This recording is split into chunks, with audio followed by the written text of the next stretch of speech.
And we're live on the YouTube. How about that? Hey, there it is. And we'll get the show started in earnest here in a moment. The YouTube stuff just kind of sits out there, and all 164 episodes, now 165 coming up, are all out there on YouTube. And then after that, we do the iTunes podcast version kind of between the theme songs. So once I start playing the theme song and all that, that's what gets recorded and off to iTunes. So let me get this tweeted out. Sherwin, give our guest a little bit of something to talk about while I'm doing techno stuff. I was just going to give him a couple more details about why we're going to disappear, because we're going to play Sydney Lett's song that she has let us use now for well over a year, the We Are NASCAR, and a lot of times the guests can't hear that. We play about, what would we say, 20 seconds of it?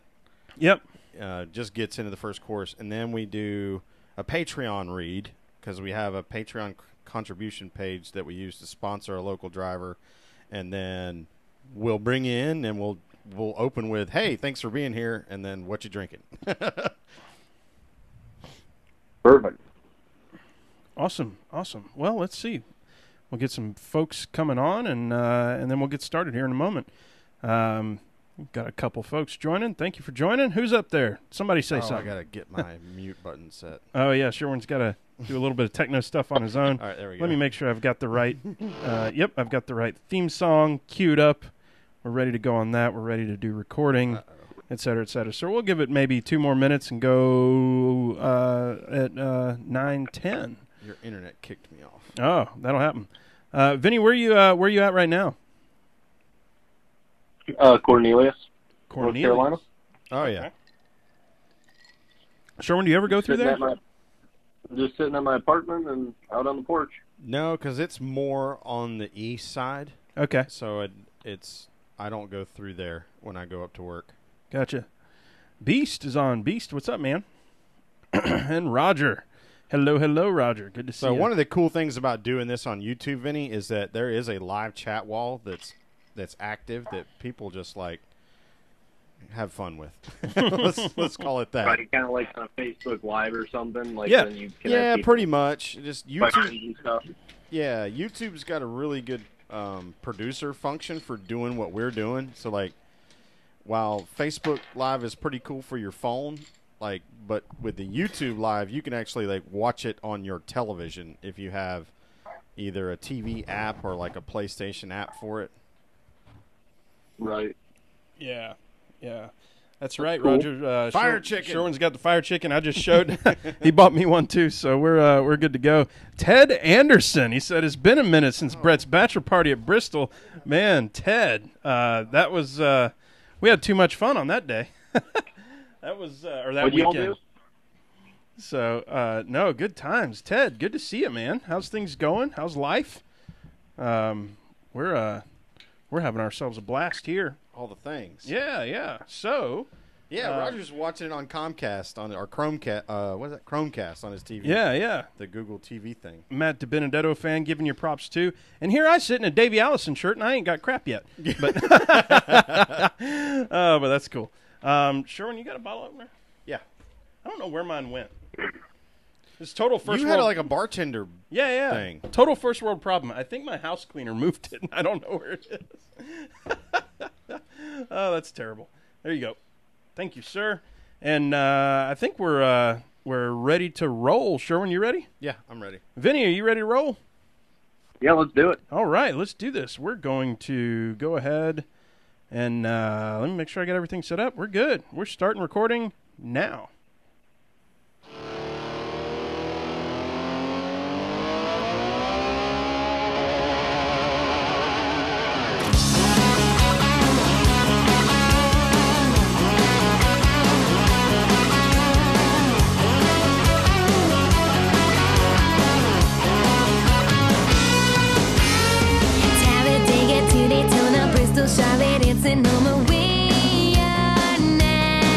Welcome, y'all! That's right. This is the Pregame Engineer Tailgate Mayor Racing Podcast, episode number 165. It's Wednesday, October 3rd, 2018. I'm Tailgate Mayor Rusty Wallace. I'm in the PTM Podcast studio with Pregame Engineer Andrew Sherwin. What's up, dude? Man, I tell you what, it's been one of those weeks. This is one of the things that I enjoy the most about every week. So I'm very happy to be here. I'm happy to be here. I'm happy you're here. I'm happy about our guest. Before we get into anything, y'all, this podcast is sponsored by you. That's right. You go to patreon.com/PTM. Join the What You Drink Club for as little as $1 a month and get that free koozie. Best part is, ever since 2018, we're donating to sponsoring drivers. So join the PTM Posse today and be a part of the sport you love. This week's show is brought to you by our official sponsors at the $5 and up per month level. That's Laura Henshaw, Aaron Bearden, Robert Keppinger, Tony Salk, Colby McClam, Eric Kevner, Ryan Kiefer, Marilyn Vest, Patrick Cleary, Jeff Brown, Brendan Crowd, Kathleen McDonald, Stacey Wright, Brandon Carl, Billy Workman, Ricky Porter, Jump Bob, Les Miller, Tommy Witt, Mark Wiley, Julie Bosley, John Pearson, and Eddie Greer III. I want to welcome to the PTM Posse Yunker Motorsports. Yunker Motorsports is on. And also, shout out, welcome back, Jason Rudd. Thank you for joining us again. Y'all, a little bit of homework to do here. First off, for anybody who has started their Patreon account in the last few months, we have sent out the texts and we have sent out the swag. So if you're not getting your swag in I don't know, in a week or so, give us a shout and we'll make sure to send it back out. But everybody should be getting all their stuff at this point. And Sherwin, big time.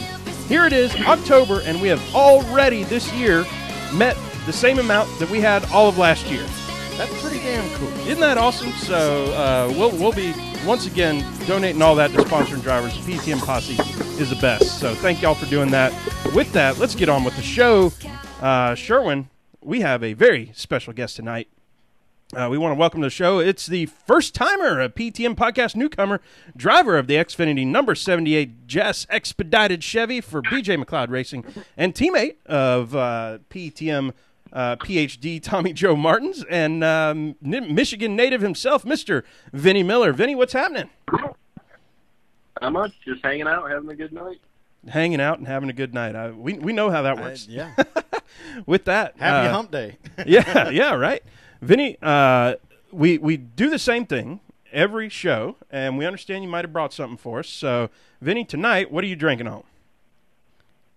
Twisted tea and water. Twisted tea and water. Now, are those mixed, or is that like a take one and take the next? Take one, take the next. Got to stay There you go. hydrated with the race coming up this weekend. Got to keep the hydration up. Sherwin, when was it that we discovered Twisted Tea? It had to have been like 6 years ago, 7 years ago now. I want to say, I want to say it was when Bristol still had that little store over there by the condos where, like, you could just buy one beer at a time, or you could buy, like, a case I think you're of right. beer. I think you're exactly right. And there was, like, 24-ounce Twisted Teas, like, in a bin for, like, $1.50 or something. Something We're like, ridiculous. we should probably do that. And we've been taking Twisted Tea to the track every year since, just as a nostalgia thing. And we like it. So. And it's not carbonated, so, I mean, you can just... They disappear. Yeah, they get away from you. You don't know where... Evaporated in less happened? than 20 minutes. Somebody stole my Twisted Tea. I don't know how many times we said that.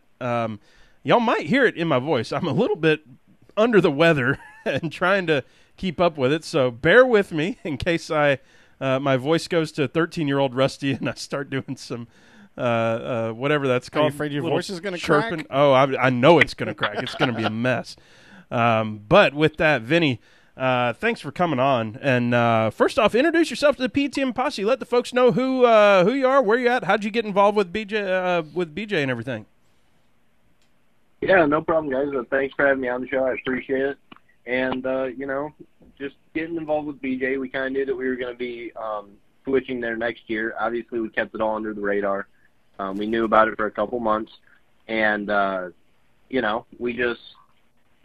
we kind of wanted to get into the new setting, I guess you could call it, a little bit sooner than next year. And Johnny Davis was, nice enough to let us, get over to BJ's and kind of start building a relationship with the new team, so we don't have some of those, awkward moments and stuff like when you switch it to a different team at the beginning of the year.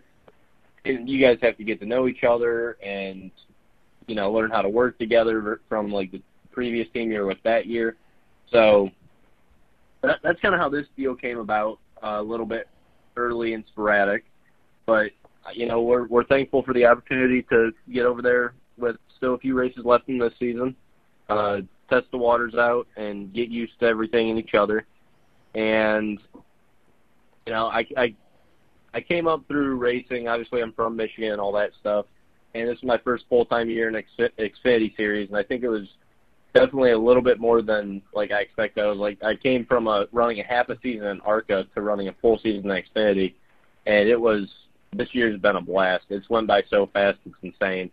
I like traveling a lot, so traveling every weekend, everyone always asks me, doesn't that get tiring and boring? And I'm like, I love it because I like to get out and see new places and do my thing. And, I'm so thankful for my family, my grandmother, and the rest of them for giving me all the love and support that they have. Ever since I started racing up to this point, without them, I wouldn't be here. Sure, and that grassroots stuff that you hear about so often. I just love hearing thanking grandma, you know what I mean? Yeah. that sort of thing that, you think about, oh, this person's driving in a national touring series, blah, one of the top 3 in the nation. And, here he is. Hey, grandma helped me get there. And how quickly that can happen too, where, I imagine Vinnie, grandma was helping out in the last few years, not like grandma helped raise me 30 years ago or something, Correct. Yeah, pretty much. She's the one who moved down to North Carolina with me right when I turned 17, or not when I turned 17, right when I graduated high school. I think it was like 3 days after we came down here to a late model test with the first team we were with down here, and then we moved down here 3 weeks later. Just kind of picked up and left. It was awesome. Man, that's super cool. So props to grandma right there then. Yep. You know what? We have somebody who's been looks like he's been following you for a bit. He's got a little background for you. We got a question from the PTM posse, William Soke at William Soquet. He says, "What was it like having your K&N East, ARCA, Truck, and XFinity debuts all within the same racing season?" I've never really thought about that. They were all in the same season, so that's kind of crazy. Yeah.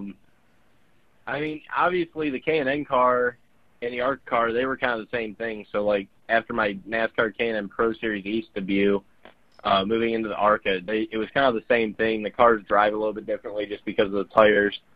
And then, like my truck debut, that was like, wow, this is really cool. Like, I'm in a top national series for my first time ever. And then same thing with the XFinity debut. I was like, like at the track, you don't feel as, I guess, like starstruck, I guess, like getting to that point. Because as a driver mentality, when you're there, it doesn't differ from series to racetrack. Like, you're a race car driver. You're there to do a job. You're there to go out there and do the best you can, drive the car to the best of your ability, and try to win. But then, like, afterwards, or, like, when you very first show up at the track, you're like, wow, I'm here. I'm racing against the top 80 best drivers in the world. And I just raced against them, and now I'm going home. Yeah, I can't imagine. What was one of the, like, did it feel very different going in between all those cars? Was it, totally different setups, totally different things, or what could you learn from one or the other, and maybe which ones are kind of close to each other? Which ones helped out the most? I think all the 3 cars, like the Xfinity, the ARCA, and the K&N cars, I think the K&N and the ARCA are obviously the most similar. The biggest difference between those last year, not this year, but last year K&N ran on a bias fly tire versus the radial that ARCA ran on. Mm-hmm. So between the 2 different tires, the way the cars and the chassis handle on them and the way you kind of get feedback, I feel is very different from bias to radial tires. And then I would say drive-wise, ARCA and K&N are about the same, minus, ARCA has more power, so it's easier to spin the rear tires. And then Xfinity, I would say the same thing also. It's somewhat like an ARCA car, but again, more power, and they have less downforce than an ARCA car. So you have to – I feel like an Xfinity car, you have to hustle a little bit more than an ARCA car because you don't have as much air to catch you going into a corner. So you have to be more aware of what's going on, like, in the car and feeling-wise and your hands and your feet and whatnot. And then the trucks, those are just – they have so much side force and stuff with the aero and all that. And switching to the Ilmore motor package, they have a little bit less power than they have in the past. So I think the trucks are probably the ones that are in any racing series, just kind of out there on their own and easy to drive, or the easiest to drive out of the 4. Man, that's the coolest perspective I think I've heard yet, Sherwin. Well, it was certainly very technical, and Easy we love breakdown. that. Yeah, there's that. Nerds gonna nerd out. Yeah, I mean, I appreciate it a lot. Yeah. Sherwin, before we get to the report card, before we start breaking it down, or tearing it down, rather, you've got a lot of props for your shirt so far. Tell us what you got on there for the people who ain't seeing it. Well, so, as things will happen, Mr. Bandit Darville, Bo Bandit Darville, passed away in very recent time. And I saw a T-shirt company post a T-shirt that I liked, and I was like, I'm getting it. I've always been a huge Smokey and the Bandit fan, Vinny. They filmed about half of that movie within 10 miles of my house that I grew up in. So it's pretty cool to ride up and down those old roads and know this is right here where he did that spin out, and this is where he did this spin out. Yeah. And the Texarkana Depot is actually the Jonesboro, Georgia Depot. And the store where they got the empty boxes of beer that were supposed to be full is right next door to one of my best friends from high school's mom's trinket store. So I know, like, that whole movie is like a nostalgia piece, not just for everybody, but for me personally. So we'll raise our glasses up here, and Sherwin, tell us what we're drinking on with these glasses. Okay, so one of the things we like to do, Vinny, because we do like to drink and podcast, is we like to associate what we're drinking with where either NASCAR has been or is going. So today we have a beer out of Delaware called, the brewery is Dogfish Head, and let's keep that in mind, Dogfish Head. Dogfish Head. So that people don't get mad at me for what I'm about to say, because the actual name of this beer is the Wood Aged. I bet you I can name it, I think. Okay, go ahead. Is it Raging? No, it's actually Something? Nope, it's Wood Aged Bitches Brew. I know the Raging one. I can't remember the name of it. Had but the I've Raging one. Yeah, Dogfish Head is a great just brewery. Called Raging B word. That's all. Oh yeah, Raging Bitch. Yes, yeah. And because it's Dogfish Head, they play on that with their marketing so that they can get away with it. Because we're talking about a female dog. We're not talking about anybody's mom or anything else. Anybody's mom. Yeah. No, it's. See, I am not a big beer drinker at all. I mean, I just turned 21, so the Twisted Tea is kind of like, I have a couple every now and then. I'm not a big drinker or anything, but I'm not a big fan of beer or anything. But whenever I was walking through the grocery store and I saw the Raging Bitch beer, I was like, I just have to buy that just to have a bottle of it to display somewhere in my house. Completely understood. Well, I'll tell you what, if you start at 21 with Dogfish Head beer, I mean, the training wheels are off at that point. Dogfish Head makes some serious stuff that, sometimes you got to chew it a little bit. So. Yeah, this ain't no Natty Light. Right. But ain't nothing wrong with that Twisted Tea, though, I tell you what. With that, let's go to the report card. It's time to tear it down, y'all. Goodness, had the volume up on that one. Yep. It's going to be a nice blast. Yeah, so first period, obviously, is Roval. Obviously. Hashtag Gotta Roval. talk Roval. And we have somebody on the line right here with Vinny who raced the Roval. So, Vinny, give us your perspective on the Roval. What did you think of it? We're going to also talk about kind of the product that NASCAR produced, from a visual standpoint from watching it, but the racer's perspective, would love to hear what you got to say. You guys told me I could rant if I want. This is somewhere where I'm going to rant. Please. Yes, slide it up. I think stock cars are meant to turn left, and I think that, oval tracks should be left to ovals. It was probably the bumpiest road course I've ever been on. Like, just getting into corners during braking and stuff. Just, like, so much up and down in the suspension. And, I think that the way they had the back chicane laid out, I think that was not very intelligent for the first day of practice, with the tire wall being so far out, having curbs that were so big. I mean, I think that minus those curbs and the tire wall, I think all the drivers knew what had to be done, like going through the chicane, because no one wants the penalty and they don't want their time disallowed. So we could have got through the race just fine without that there, and it would have saved a lot more cars. But racing on the Roval, I mean, it was definitely a different experience. I'm not saying I was a fan of it, but I'm also not a big fan of road racing because I'm not great at it yet. It's something I have to get a lot of practice at to get better at. But I think that it was definitely something that was new to NASCAR. I think it was good for the the TV to if you go back and watch the race, just look at the stands compared to the normal Xfinity race, and I think it just drew so many fans in. I think it was good. Yeah, I totally agree with you. I think we probably saw a lot of the extraneous NASCAR-related series that are traditionally just road course series, and then some of the, like IMSA and some of those like that. You saw some of those people coming in and some of those fans coming in going, I think we're going to see something different. Mm-hmm. But you're right. Charlotte announced, and I don't know what the numbers are because they don't, in the end, they don't really matter, but they sold more tickets to the Cup race on Sunday than they've sold to any Cup race in 10 years. Tells you something. That tells you people came to see something. Go ahead, Vinny. What I heard was they sold 4 times the amount of tickets that they normally do to the fall Xfinity race, and they sold 5 times the amount of Cup tickets that they normally sell to the the Sunday race. And they also sold out the camping that was available in the infield. Wow. So good for them. Yeah, yeah. That's the first time, and I haven't been paying attention to what the drivers were saying on practice and stuff, but I hadn't heard that it was that bumpy. So that's new to me. There were some awesome still shots of guys going over curbs. Oh, yeah, the curb part. No, I wouldn't even say the curbs. If you just watch the video, you can watch the front end of the car's porpoise going through the corners. If you watch film from the race. Wow.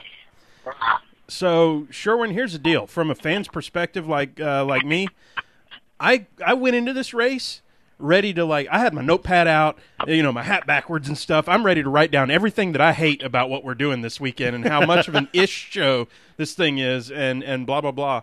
And I'm telling you, I think after second stage, I had to, take my hat, turn it back around, put my notepad down, and go, I'm enjoying this race. What's going on here?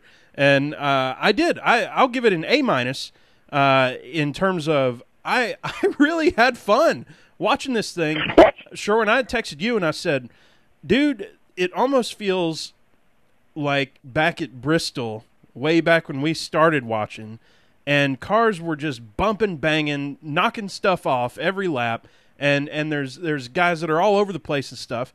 You have to have a lot of time. People are running out of talent as they're coming through some of these corners, and it was great. The reason for my A- actually is something that Vinny just said, was that I would love to see him take out that rear chicane.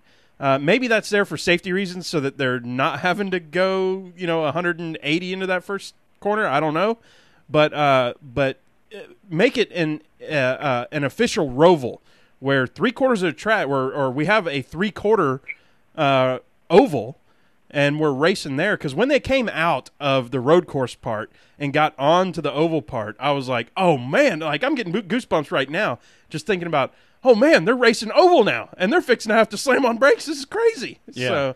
So take out that rear chicane. I also think that if you look at the video, you didn't really see any too-wide racing through that rear chicane. Mm-hmm. I think if they'd widened that up just a little bit and took away those curbs, I think you would have seen some too-wide racing through there, which I think would have been better from my standpoint because as a driver, I'm going to be kind of selfish here, but like I said, I'm not great at road courses. I thought the race was going to be a wreck fest, and I think there's only 3 or 4.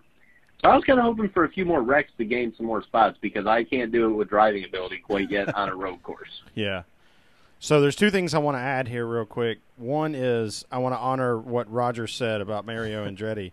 So Mario Andretti, or Marcus, I don't know if Marcus Smith went to him or Mario Andretti came to Marcus Smith. He said, I want to drive that course. I know what you're up to. They've been working on this for 3 years, by the way, which a lot of us didn't know. That's what's come out in the news this week, and that's why I watch it, so we don't have to do the news. I can just kind of tell you about what I heard and saw. It is Mario was like, I want to race it. He says, but I want to do it in a Porsche 918. And for anybody that is a Porsche enthusiast, they know that they only made 118 of those cars, and they cost more than $1 million. So Marcus Smith had to find somebody willing to let Mario Andretti race his 918 on the Roval, and Mario said, in confidence, if I like it, I'll tell everybody. If I don't, I'll only tell you. Okay. And so that's a piece. And then the second piece is what I saw today on the... Well, did he like it? Yeah. I think he thought it was going to do all right. And then today on the NBC program, Joey was the special guest with Junior and Rutt and Kyle Petty, and he said, I want you to take out the chicane. He said, but if we're going to leave it in, it's got to get a lot more like either what the front stretch chicane looks like or what the Watkins Glen inner loop looks like. Mm-hmm. Because like a big old bus stop? To Vinny's point is, if you really want to make that a raceable course, you have to be able to go too wide and outbrake somebody at some point in that process. Yeah, yeah. So, excuse me, second period, let's go to the end of the Cup race there. Jimmy's move. Whoops. Is this short-sighted, bonehead, what in the hell were you thinking, man? Or was this a racing legend doing racing legend stuff? Vinny, what do you think? I think that was a racing legend doing racing legend stuff. I mean, if you watch his interview, he says, you know, he's a race car driver. He's out there for one reason, that's to win. And I think in that moment, that mindset got to him. I don't think that I called it before that even happened. I was like, if he wants to pass Martin Truex, I was thinking in my head, I was like, if that was me, I would have to drive that thing in there, get on the brakes hard, and then get back to the gas even harder to pass him. If it was me, knowing that I was going to, well, first off, if it was me this year, I probably would have done the same thing because I'm a rookie and I would have been excited to get a win. If it was me in his position, I'd be like, you know, I've got enough wins to my name. I think I'm going to try to get through this chicane, and I'm going to get to the finish line and guarantee myself a place in the round of 12. And then I would worry about winning at Dover or one of the next couple races. Yeah. Well, especially since he is the king of Dover. But it was really fun watching with the different drivers on the different shows fight with each other over this philosophy because it is very split in that Jimmy hadn't won in 50 races. That's the first time that's ever happened in his NASCAR Cup career. And so he's sniffing the lead. Plus, comes out after the fact, the team strategy over the radio was, we're already in, so give it hell. And he ends up tying with two other drivers and getting eliminated on a tiebreaker to not make the next round. So I looked at it as this is just, you know, this is a guy who thought he could make something happen at the end of a race. He saw a checker flag and he goes, those things pay the most. Right. That's what we're doing. Right. Well, not even pay the most. I mean, it's just that glory, man. And that's what I had texted Sherwin something like, well, there goes the points racing debate. Right. Yeah, it's like the most accoladed racer on the circuit that day, on the course that day, makes a crazy-ass decision, and whoops. Yeah, yeah. And then, you know, it was so weird because he made that turn, and it didn't work, but that made him cut the chicane off. And knock out, was it Truex that he knocked out? Well, he was so busy trying to get to Truex's inside coming out of 4, he forgot, I'm supposed to have already lifted like way back there. Right. So he hits the brakes, wheel hops it, loops goes through the chicane and somehow knocks the first place guy out. Truex is so busy working on his mirror, he takes a really crazy weird line. You know, it's like hindsight's 20/20. If he just lets Jimmy go flying by him, he can probably cross him up and still win the race. Yeah, yeah. And so Truex, after the race, spins Jimmy. Oh, that was hilarious. And I that was another one. I texted Sherwin. I'm like, I'm not mad about that. So I was listening to Spotter Brett on the radio, of course, which I almost always do because they're so funny. And he's like, Truex just dumped Jimmy on the back. And Boyer's like, did he put him in the wall? He's like, no, he just looped him. He's like, okay. Yeah, okay. Sounds about right. How's that? What was your reaction to that, Vinny? I mean, I saw it, and I was like, if it was me, I can't say what I would really want to do in that situation, but I always say if someone purposely wrecked me, whether I'm going slow, fast, I don't care, especially after a race. I mean, you never know if someone, loosens their belts or something. I never do until I'm actually parked. I will not take anything off because you never know if you're going to have someone that's aggressive and wants to do something like that. But I have always said if anyone ever wrecks me on purpose, like 100%, you know that they did it on purpose, before, in, during, after the race, whatever, it would have some consequences to it if it was me. That's Understood. That's a cool perspective. I like the perspective. Yeah, because we don't have that. I mean, that's the only way I can look at it, because you could, the speeds we go, or even if you're going 40 miles an hour, if I have my Hans disconnected, you can potentially kill someone that way. Like, if you have that big of a problem with someone, don't destroy your race car. Don't, be a man. Go confront them in person about it. I don't hate that perspective at all because we hear that all the time. We have to float across this line of being entertainers. But it's the whole – it was entertaining to me to see it happen, but I totally get your perspective in that there's two things at play. One, safety should be number one always, and wrecking people when they're not expecting to have a quote-unquote racing deal, which whatever happens in consequence of a racing deal, I think you guys are willing to accept. But, wrecking, slowing down the backstretch, he may have loosened his belts. The other thing is, if Jimmy doesn't control that car the way he did and he hits the wall, now all his crew people have to fix that damn car if they want to use it. Oh, yeah. Right. Then there's fistfights. But you say from the entertainer standpoint, look at how many people go to an MMA fight. Look at how many people used to go to NASCAR races, when it used to be old school and there wasn't quite as many rules. I mean, you're going to get just as many people are going to be as happy if he wrecks him while he's still on the track as if he got in a fist fight with him afterwards. I mean, who got in a fist fight earlier this year or last year? Joey Logano and Kyle Busch, I think? Yes, Kyle threw a punch. Yeah, I mean, go look at that video on YouTube and look at how many views it has. You know what I mean? Mm-hmm. Oh, that video damn near single-handedly made the Untitled Jeff Gluck podcast, jeffgluck.com thing work. Because he was the one that got the video. Mm-hmm. So, yeah. Yeah. So, I mean, that's what I'm saying. Either way, obviously, we're race car drivers. We're not fighters. We don't want to fight. We don't want to, be violent toward one another.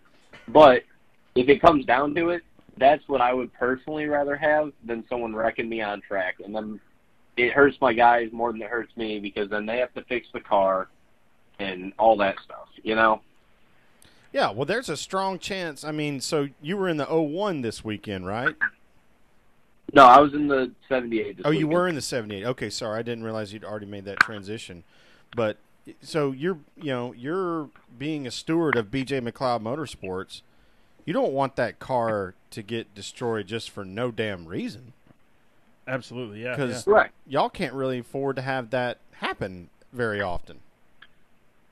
Correct. Now, I mean, the only time that I would ever purposely or, put the car in danger is, if I'm running up front for a win and I think I've got the win, it's either wreckers or checkers at that point.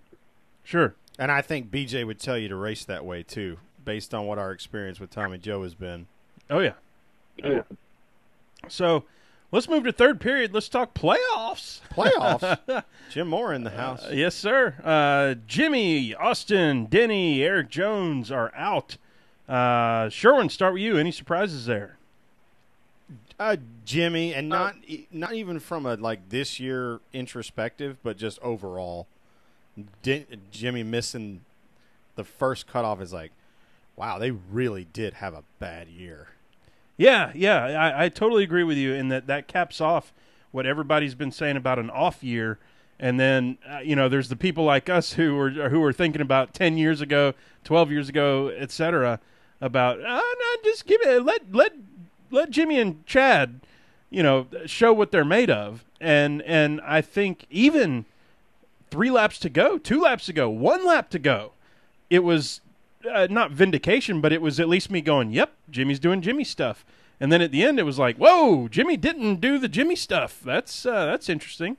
I guess I'm a little surprised Denny didn't make it overall, but I mean, he dug a hole in the first race that he just wasn't able to get out of. So not surprised at the end of this race that was the case, but certainly overall, I would have thought Denny might have had a little bit more to give. So, Vinny, your thoughts? I mean, I think this is obviously my first year in a full-time deal in Xfinity. So this is like the most I've ever followed and been into the playoffs. I think I was very surprised not to see Jimmy make it in. I hate it for him because, I don't know how many more seasons he'll be in. Sure. But I'd like to see him get an 8th championship. I think that'd be very cool for him. You go down the history books, that'd be awesome. I like Jimmy as a driver. He's one of my favorites that races on Sundays. And,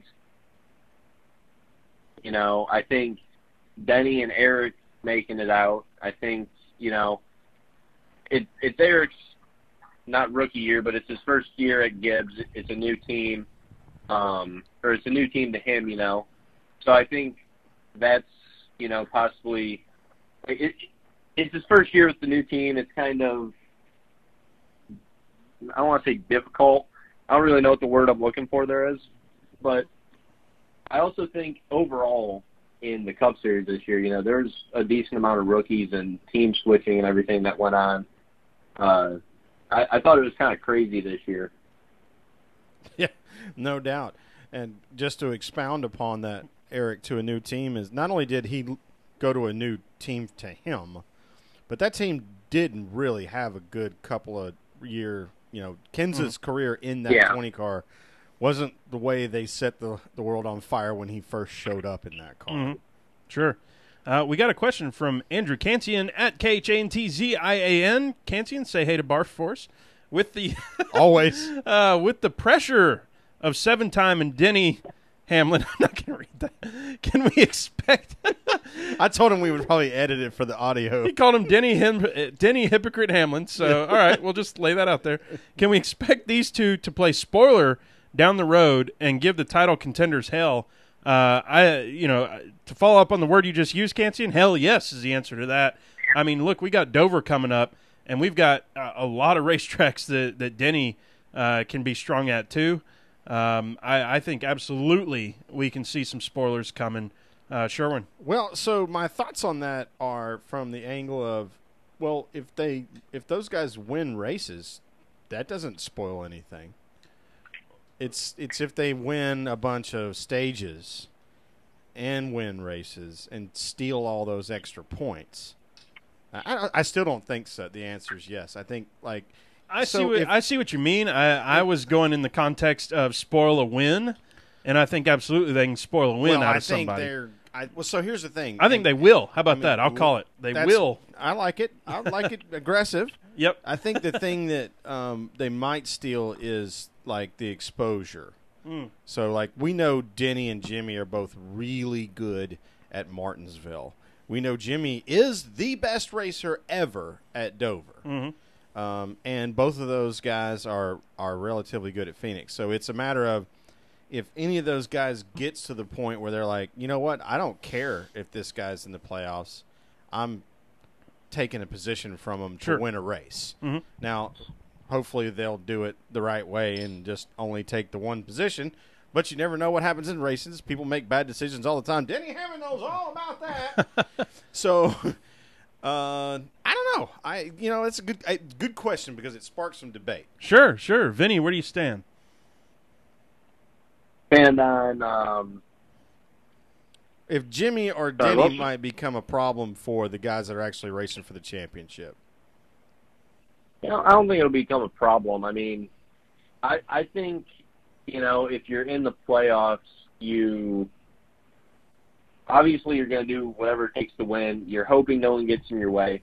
But, I mean, if I'm a driver and I'm not in the playoffs and I have a chance to win, I mean, unless it's a teammate and I need to give up a spot to make sure that my team gets the win, I don't really care. I'm going for the win. That's probably the way it should be. Yep, and Jimmy's already shown that's what he's going to do. Right. Either way. Right. So there you go. I mean, that's how I would look at it. I mean, if you want, I don't care if it's the playoffs or not. You're a driver. You're out there to win, and you're going to do whatever it takes, unless it means costing a teammate that's in the playoffs a spot for the championship by a couple points. Then you're probably going to, give up a spot and let him get it, just so you can, so your team owner's going to be happier with you.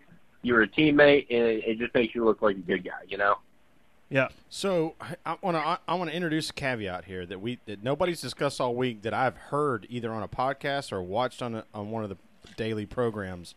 How much do you think Jimmy's decision to try to win that race played upon the fact that he doesn't have an announced sponsor for next year?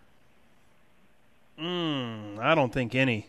Not in. There's too many factors. I think that people are saying that he has to think about in those 2 seconds or half a second before he wins. I mostly agree. There's not like I don't have a sponsor next year. Oh, this might cost me my playoff position. Blah blah. He's going win. I think you saw him catching Truex's car, and that's all he cared about was the fact that's position 1. It looks like I can take it, but that will be a piece of the puzzle in the long run. I agree with you there. Sure. Now that you look at it in the context of the overall blah blah blah, yeah, I agree, and I think that's another reason why I think he's looking for wins at this point, and nothing to lose in terms of playoffs. Although arguably he would have thought that. So maybe I'll completely Sunday too. reverse what I just said in response to Cancian's question, in that the only thing that matters to Jimmy right now is public exposure. So I would imagine he might become a nuisance. If he's fast, he might become a nuisance. I like that. Yeah. Let's go to fourth period. We're going to do this one from Mick Rose at GoDucks42_Mick. Mick asks, when the music stops with this silly season, let's talk about 3 guys. Will Matt DiBenedetto, Jamie McMurray, or Trevor Bayne have a seat in 2019? I'll start and just say, Mick, I think it would be I came out – I shouldn't say it this way. I have said before that I am a closet Jamie McMurray fan. I think it would be a travesty if Jamie Mac doesn't have a ride of some sort. With the other 2, I mean, it's hard to say. So DiBenedetto, I mean, obviously loved by fans, love his passion, love what he's doing. I think it's an uphill road there. And Trevor Bayne, I think I think he has peaked in his career in terms of his capabilities and the equipment that he's been put in, and I don't see him coming out in 2019 with a ride. So yeah, that's where I'm at with those. Vinny, thoughts on those? Trevor Bayne, I've never really followed him. I don't know too much about him. Mm-hmm. I don't think he will get a cup ride next year. I think you possibly see him in I feel like you'll see him in some type of national series just because, he's been around for a while. Once you make it to this level and you're as young as him still, you're only going to stay here, but you're going to have to take a little bit of a pay cut and go to a little bit smaller team. Benedetto, I don't know exactly what he's got going on. In my opinion, I don't think you would give up a guaranteed full-time cup ride for next year, even if it's a lower budget one, unless you have something better lined up. So I think he either has a better deal lined up or he's insane for giving up a cup ride. And I think Dan McMurray, with as high as he's been for the past however long and whatnot, I think he'll be fine. I think he'll find a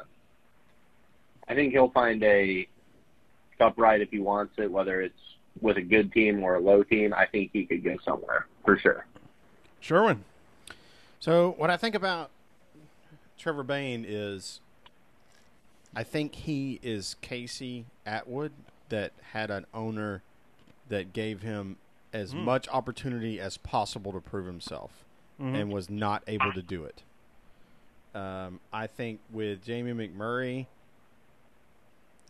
I don't see him taking a lower tier Cup ride just to stay in Cup, given that he's got young children.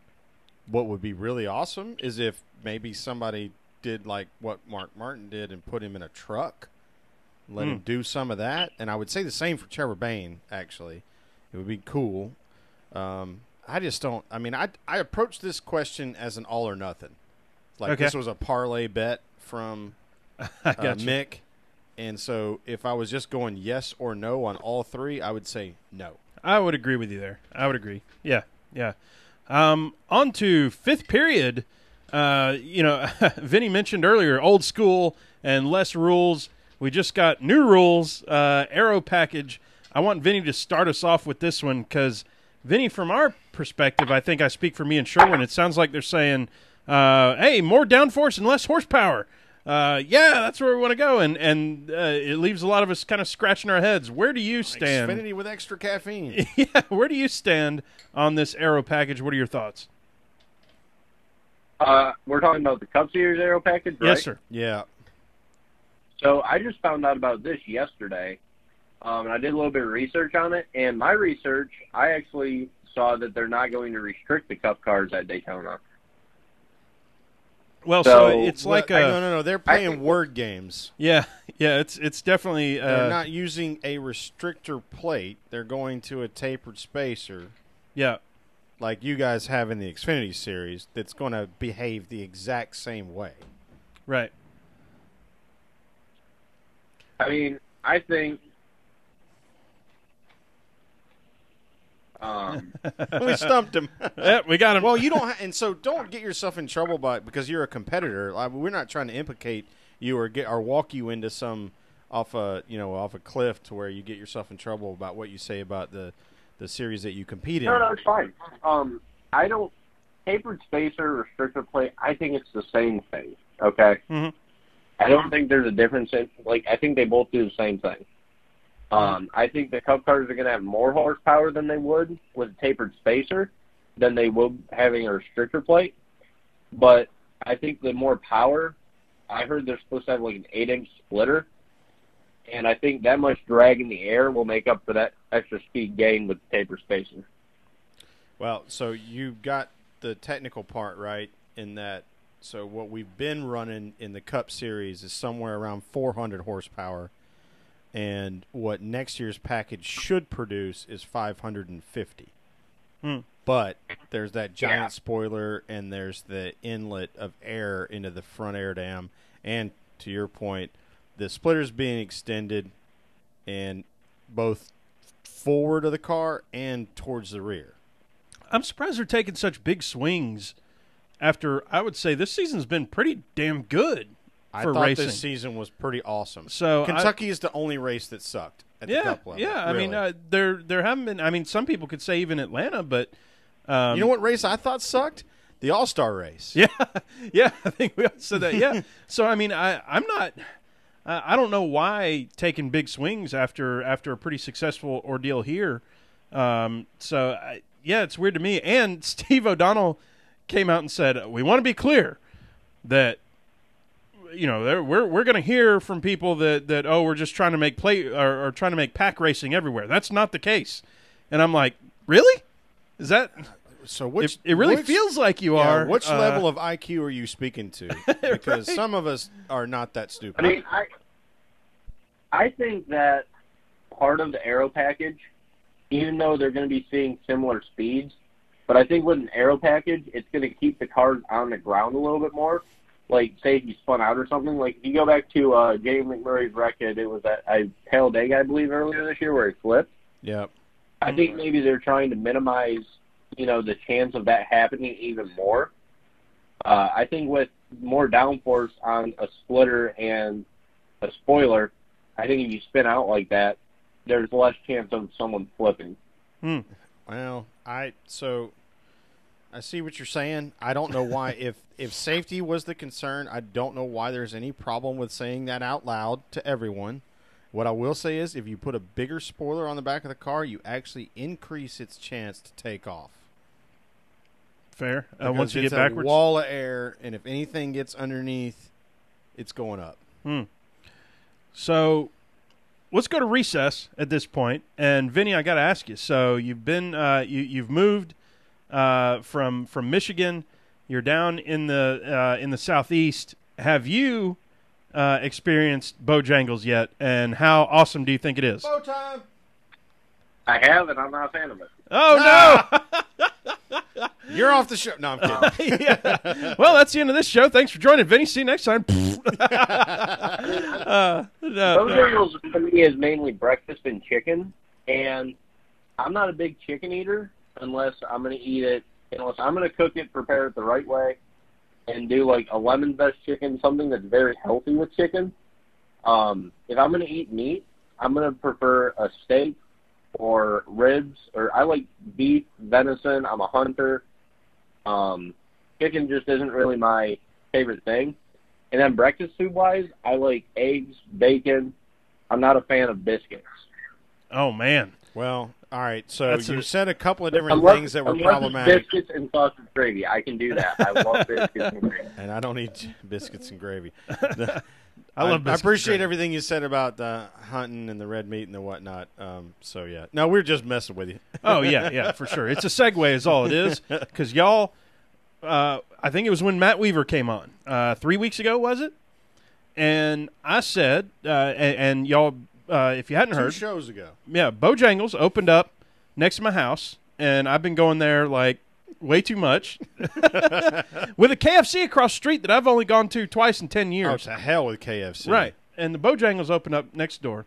And at the same time, I had this account with it's called Robinhood on your phone and whatnot. And you can buy stocks for free. There's no trading fee or nothing, right? And I said 2 weeks ago, because I had $100 that I put in there forever ago and I never did anything with it, I'm going to buy me some stock in something just to be fun. And I was thinking about all the things that I liked. And, you know, some of them are way too expensive. Like, well, like my iPhone. Well, let me see. Oh, nope. Apple stock is $250 or whatever. I've only got $100 in the account. And I thought, Bojangles. It is bow time. So I bought Bojangles stock 3 weeks ago. Y'all, I am up. Y'all go talk to your brokers. Tell them you want this kind of ordeal. You need to be listening to Rusty. I'm up 20% in 3 weeks. And I told Rusty I was I've got going to bring him 120 damn bucks now. Yeah, I told you I was going to bring a yardstick, and I forgot. I'm not I was going to buy into the stock market. Rusty If I'm going to spend my Bojangles. money, I want something physical in my hand that, like, I have for spending money. I don't like putting money into stocks because you can lose it or you can gain it. I'm not a big gambler on that. Oh, Now, hey. when it comes to fast food, I don't really eat any fast food that's in NASCAR. I like Taco Bell, and I was a big fan of Arby's until I was at Arby's the other week in line, drive-through for 15 minutes. Ooh. And then they told me they were out of roast beef when I got to the window. You I can't was be in very Arby's and be out of roast beef now. Oh, all right. Yeah, that's So a foul. You, That's you flagrant tell foul. me where you're at. We've got 2 good friends who work way up high in the accounting department for the company that owns Arby's.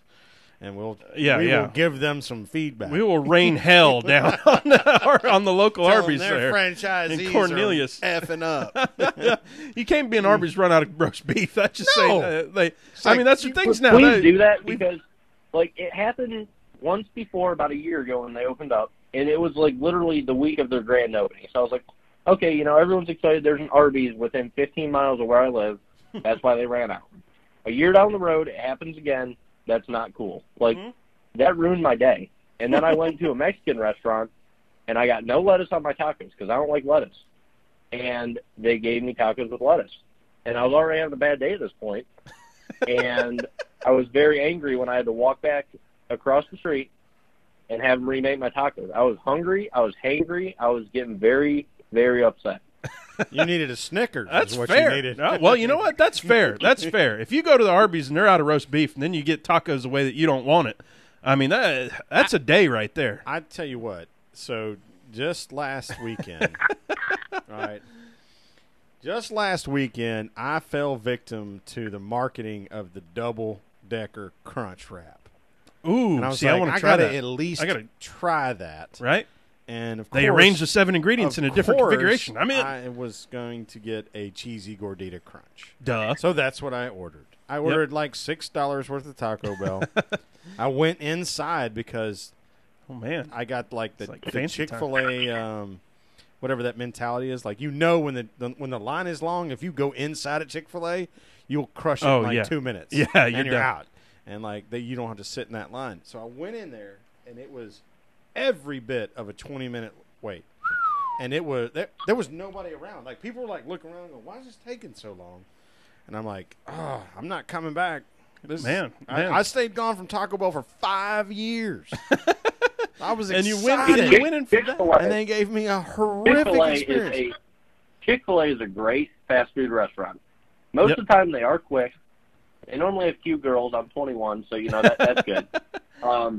And Chick-fil-A always impresses me, and they really impressed me the last time I went there. I got my order, and then they gave me the wrong order.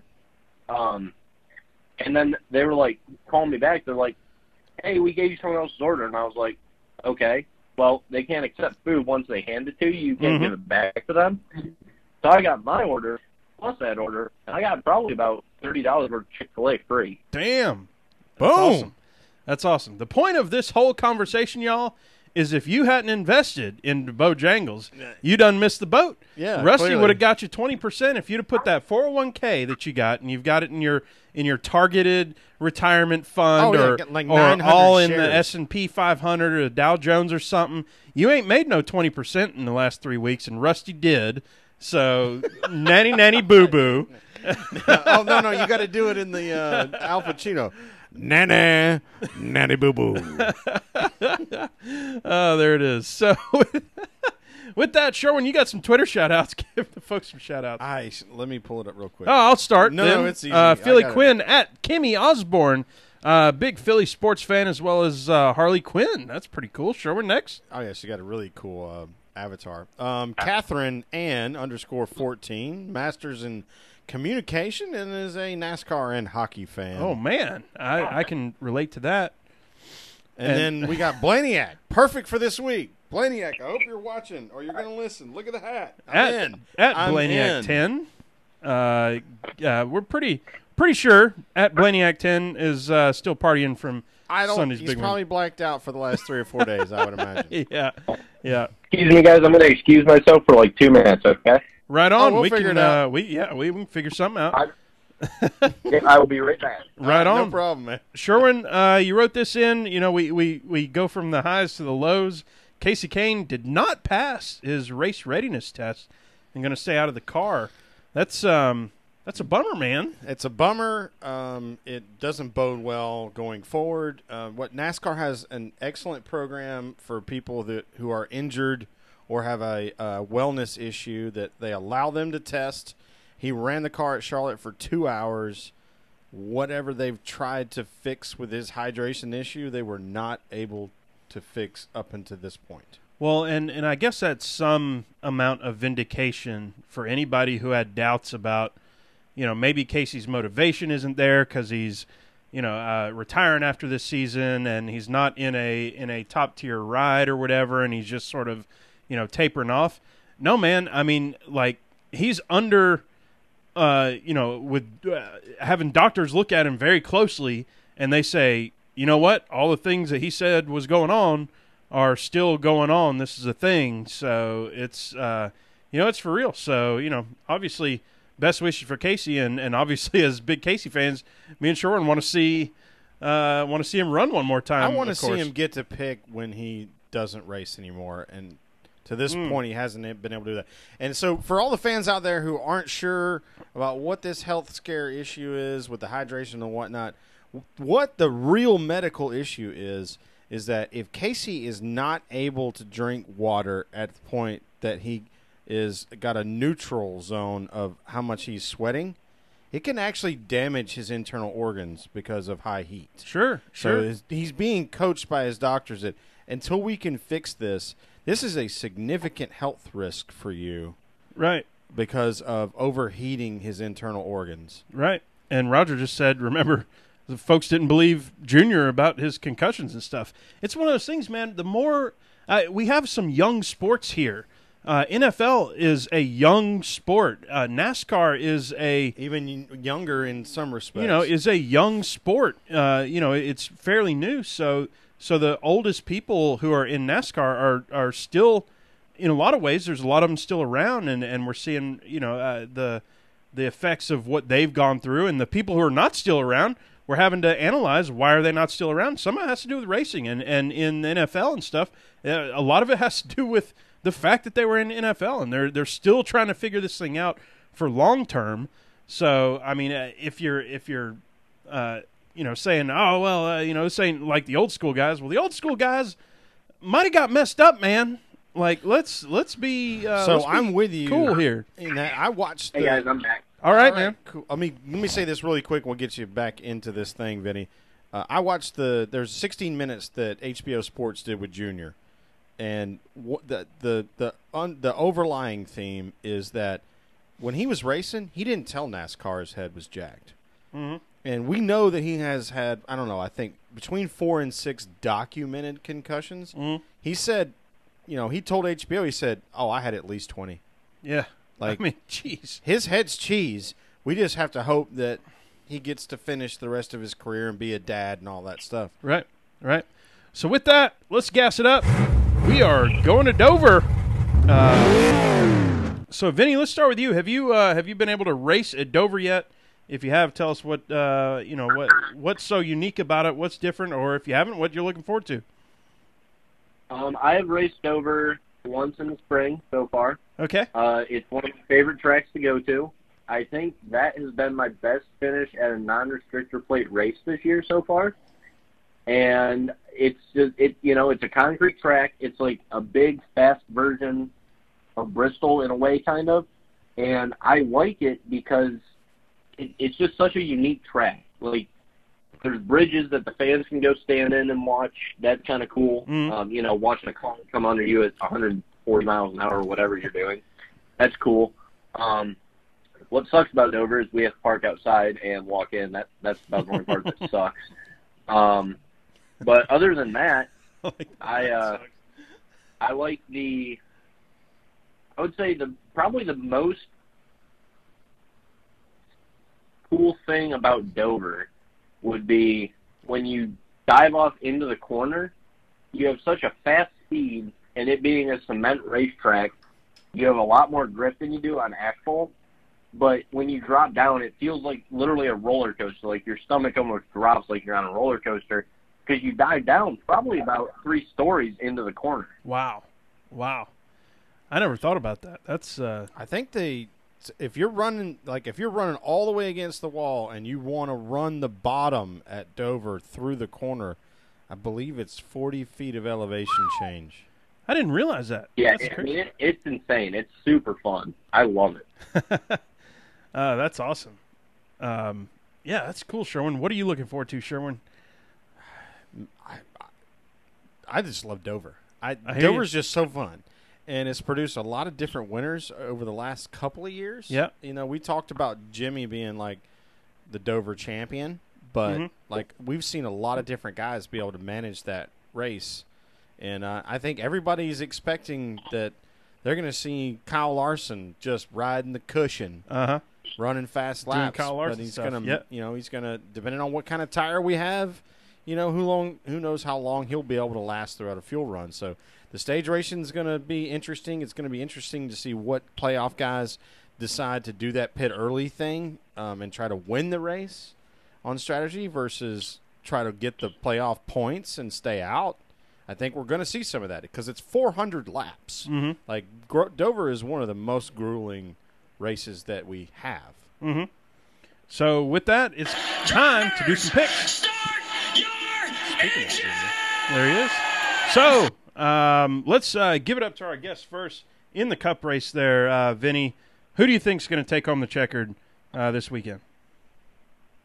I don't really. I think it's up for grabs for anyone to take it. I'm not really sure. Like you said, I mean, I know Jimmy Johnson, he's like the king of Dover. He's very good there. I think Harvick will be a strong one. He's been up front all year. All the Stewart Haas cars have been fast there all year. I don't even know who won the race in the springtime there. But I think you're going to see, all the top running guys up there competing. And I think it's going to be a very competitive race for whoever gets the win. I think Kyle Busch, did he win in the spring at Dover? I was going to say it was either Kyle or Harvick, one of those All right, two. Dover race. And I'm going to touch on that, on what you guys just said about it being a very grueling racetrack. I think Dover, it's a perfect oval almost, and it's when you look at it, it doesn't look like it's that hard to drive. But with having the big, long, sweeping corners, I think it's actually one of the more physical tracks like Bristol that wears you out. Like, I think the mental tracks are places like Daytona and Talladega where it's not really too hard on your body, and you have to think more strategy of survival and how you're going to get up front and be able to win. Dover, I think it's, once the green flag drops, it's get what you can. Obviously, you have to be smart to survive to the third stage, but I think it's more I think it's more physical than it is mental at Dover. I mean, obviously, you have to have a strategy and all that stuff.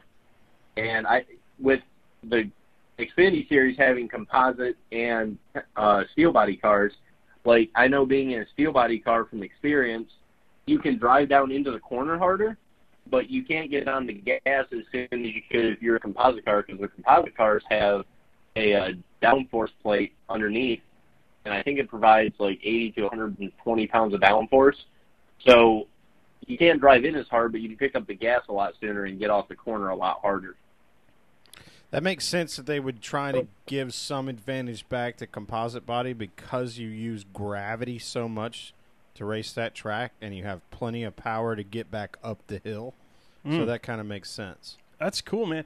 I love hearing from a racer's perspective what these tracks bring, and I would have never known about Dover, like going over a roller coaster hill, getting your belly, and making that happen. That's super cool. Sherwin, give us your pick for this week. I think I've probably overstated it to this point. Go for it. I think this is Jimmy's redemption race. Jimmy's redemption. I love it. Great pick. Obviously, Harvick did win in the spring. It was when I said Kyle actually won last year's fall race. Okay. Here, and I'm going with none of those. I've got a bone to pick with you, Sherwin. Martin Truex Jr.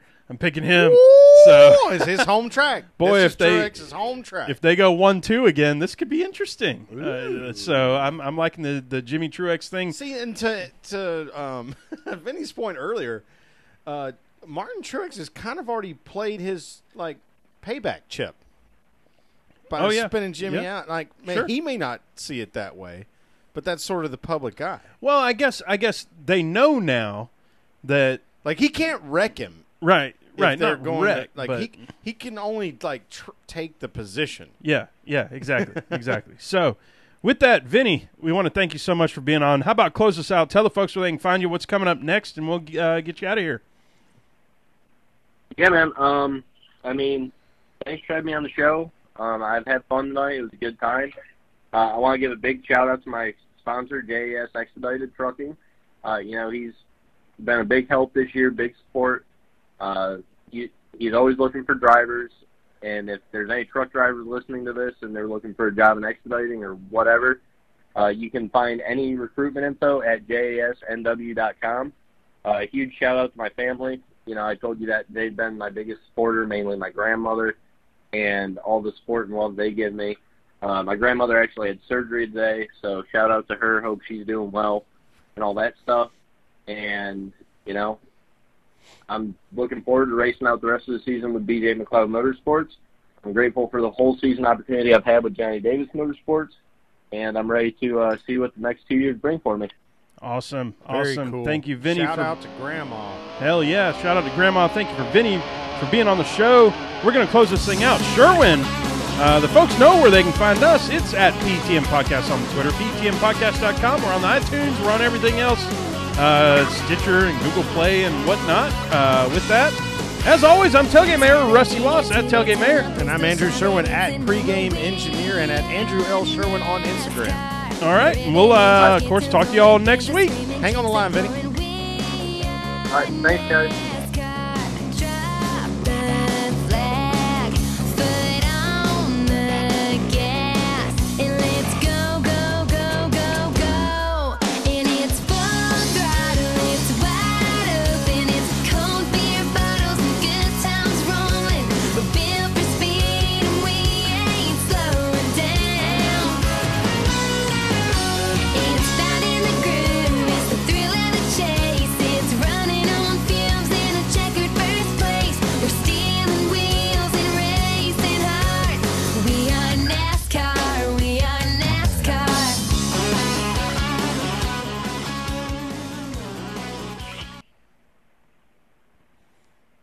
There it is. The recording's over and everything. Vinny, you still with us?